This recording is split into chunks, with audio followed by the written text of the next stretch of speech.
It's an honor to introduce a good friend and a great member of the military this evening. Our guest speaker this evening will be Chief Master Sergeant Brian Garrett, Utah Air National Guard.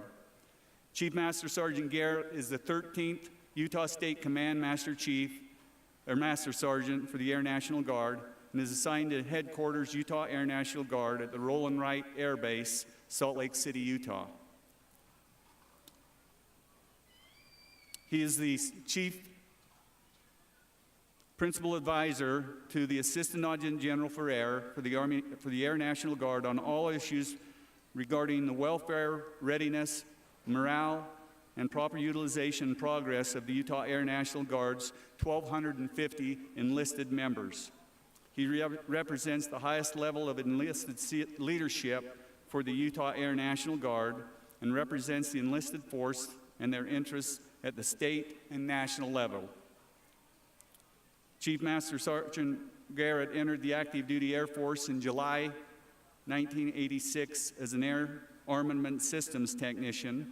He transferred to the Air Force Reserves, where he served as an aircraft load chief on Wing Weapons Safety Manager and was their first sergeant of the U.S. Air Force Reserve. As first sergeant, he served in various assignments and operations and maintenance. In 2007, he retired with almost 22 years of service, and in 2016 was asked to return to the Utah Air National Guard, where he serves now as their chief. In his civilian capacity, he serves as the Director of Military Relations for a large regional bank here in the state of Utah.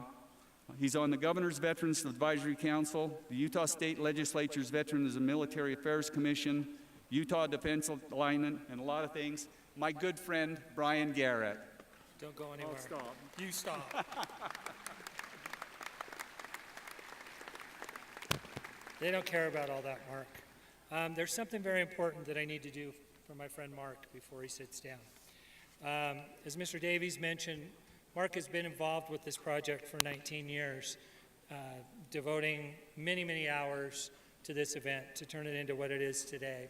In addition, since his retirement from the Guard, Mark has served as a principal liaison between our employers and our Guardsmen and their families to help them maintain that balance between their work and their military careers. He's most recently taken an assignment as a Veterans Employment Specialist, helping our Guardsmen and our veterans find employment so they can be successful in their civilian lives. With that, we felt it was appropriate on behalf of the Veterans Advisory Committee to recognize Mark with a gift tonight. Mark, this is a flag that was flown over the Utah State Capitol on July 4th of this year. And with this is a certificate I'd like to read real quickly. State of Utah Certificate of Authenticity.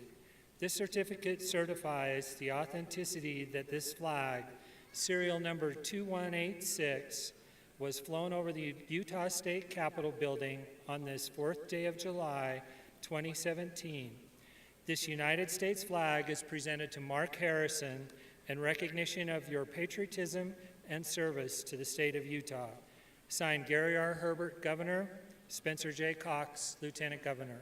Mark, thank you, my friend. Love you, brother.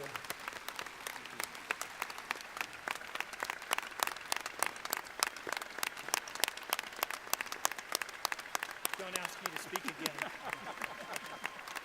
Thank you. You're welcome.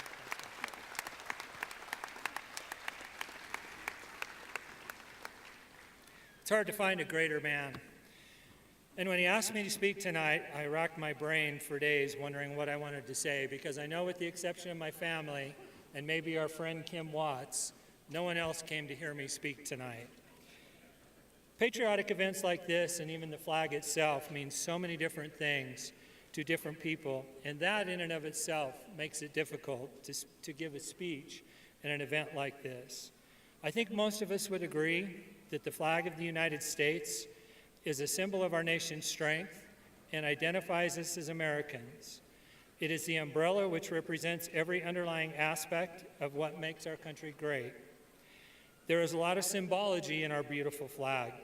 The 13 horizontal stripes 7 red, alternating with 6 white, representing the original 13 colonies, and the stars representing the 50 states of the Union. The colors of the flag are symbolic as well. Red symbolizing the hardiness and valor, white symbolizes purity and innocence, and blue represents vigilance, perseverance, and justice. Justice. If you think about it, our beautiful flag actually takes on a different context or meaning wherever it is displayed. Public buildings, private homes, sporting events, caskets, or even the moon. The American flag stands for our Constitution, our basic freedoms as Americans, the unity of our people, the diversity of our nation, the triumph of our accomplishments, and even the right to protest or improperly burn it. To me, our flag represents the thousands of our sons and daughters, my brothers in arms. Well, I got that far and started to choke up already because I looked at these men and women over here in the bleachers, the members of the Legion, the VFW, and the DAV, and everything that they have done to serve our country. These folks throughout the history of this great nation have even died to preserve and protect its meaning.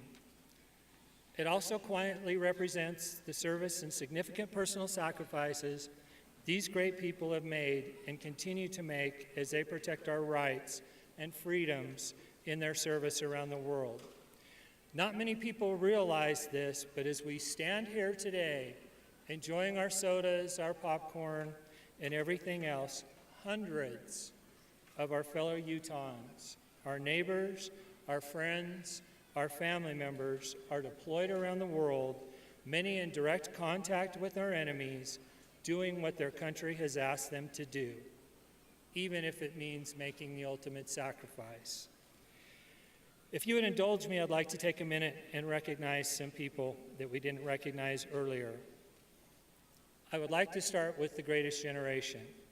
Could I have those individuals, those service members that served during World War II, please stand or wave your arms.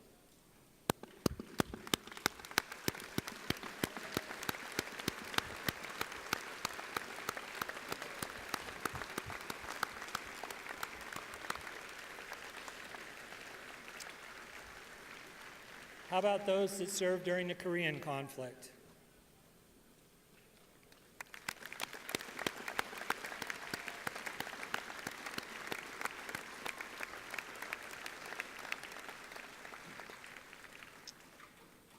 There's another group of heroes that I personally don't think we have ever done an adequate job of recognizing, and that is our Vietnam-era veterans.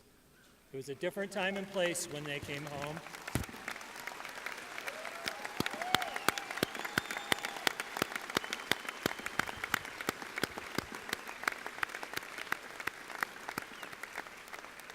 Ladies and gentlemen, thank you for your service. And I think on behalf of all of us, I can safely apologize that you didn't receive the homecoming that many these days do. There's also one more group I want to recognize, and that is our families. The service members may wear the uniform, but the families also bear a significant burden. Deployments, time away from family, vacations canceled, financial pressures, and the time spent worrying, hoping, and praying their loved ones come home unharmed. Could I ask all the families, the spouses, significant others, parents, siblings, and children of our service members and veterans to please stand and be recognized for their service?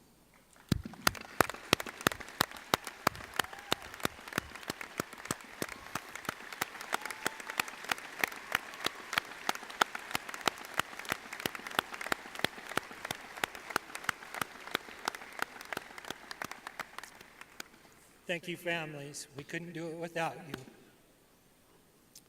Even though I'd served in the military for a good 15 years prior to the events of September 11th of 2001, it wasn't really until those horrific events that the flag took on a deeper and more personal meaning to me.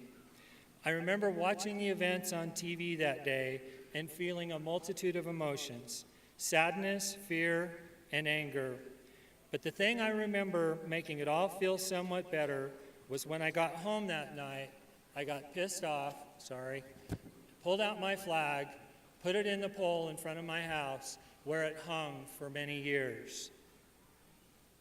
Sadly, until that day, the flag on the front of my house only came out during patriotic events, or when the Boy Scouts put them up in the park strip. In the hours and days that followed, I noticed my neighbors and others doing the same. Everywhere you looked, there was a flag, standing tall, unbending, a symbol of hope, a symbol of pride, a symbol of unification. I remember the image of the firefighters. Gentlemen, thank you. The symbol of the firefighters hosting the tattered flag above Ground Zero and the emotions it evoked. I felt those same emotions again the following February when I had the privilege of watching that flag be brought into Rice-Eccles Stadium during the opening ceremonies of the Olympics. Being in that stadium, seeing that flag, hearing the Mormon Tabernacle Choir sing the national anthem was a memory I shall never forget. Why? Because our flag united us. As the Pledge of Allegiance so eloquently states, we stood as one nation under God, indivisible, with liberty and justice for all. For it didn't matter your race, sex, creed, religion, nationality, sexual orientation, skin color, or political affiliation. We were Americans, proud, angry, and united, and above all, we were one. Unfortunately, I think since that time we've lost a little bit of that, and I ran across an essay as I was preparing for this. This was written by a young girl about 8 years old, and I want to read just the last portion of the essay. She says, "I'm older now. My interests, faith, and knowledge in politics have changed since that fateful day 9 years ago. I understand why the planes were hijacked. I understand why people were praying and putting up flags everywhere.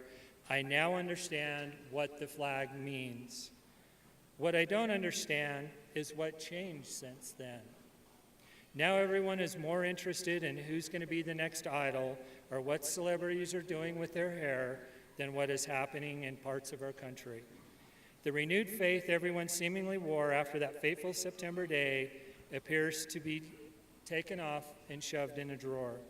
Once proud Americans refuse to acknowledge the bloodshed for our country and the heroic veterans still in the midst of war are ignored by some. The stars and stripes will hang limply if there's no patriotism to wave it free." She goes on to ask, how long will our country last if no one will wave our flag? Our flag means so much to me. It's a symbol of pride to our citizen, envy to our allies, fear to our enemies. But how long will it last alone if no one stands with it? Our flag is still here, but will it remain? Pretty powerful for a teenager, don't you think? As I read Sharon's words this morning, it struck me that I, too, have stopped waving our flag and slid back into the mode of waiting for the Boy Scouts to put my flag in the park strip on patriotic holidays. I'm here to tell you that ended today. As I wrote this speech, I couldn't focus on what I was going to say because I was so bothered over the fact that I didn't have a flag in front of my new house. Stopped what I was doing, went to the hardware store, bought one, and put it up in front of my house, where it will stay forever, as long as I live in that house. That flag will now and forevermore stand as a reminder to me and my family every time we come and go from the place that we have the privilege of calling home. It will remind us of the sacrifice so many have made to allow me and my family to live in this great nation. I thank you for attending this evening and helping wave our flag properly by retiring it. I would challenge each of you as you go home to seize whatever opportunities you can to wave our flag and remind others what our flag means, what it means to be Americans, what it means to live in the greatest country in the world, what it means to serve and sacrifice like these great men and women have before me. Thank you again, and may God bless America.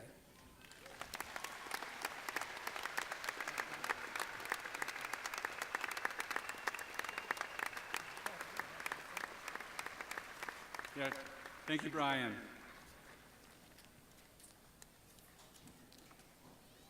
At this time, we will ask the Scouts to help us prepare for the flag retirement. We would like to ask all Girl Scouts to please form up and go out through Gate H. After the Girl Scouts, there'll be the Cub Scouts. After the Cub Scouts, the Boy Scouts, and then the Adventure Scouts after that. So we'll have a little music by our band during this time period. We'd like to move as quickly as possible, but also as quietly as possible. Thank you.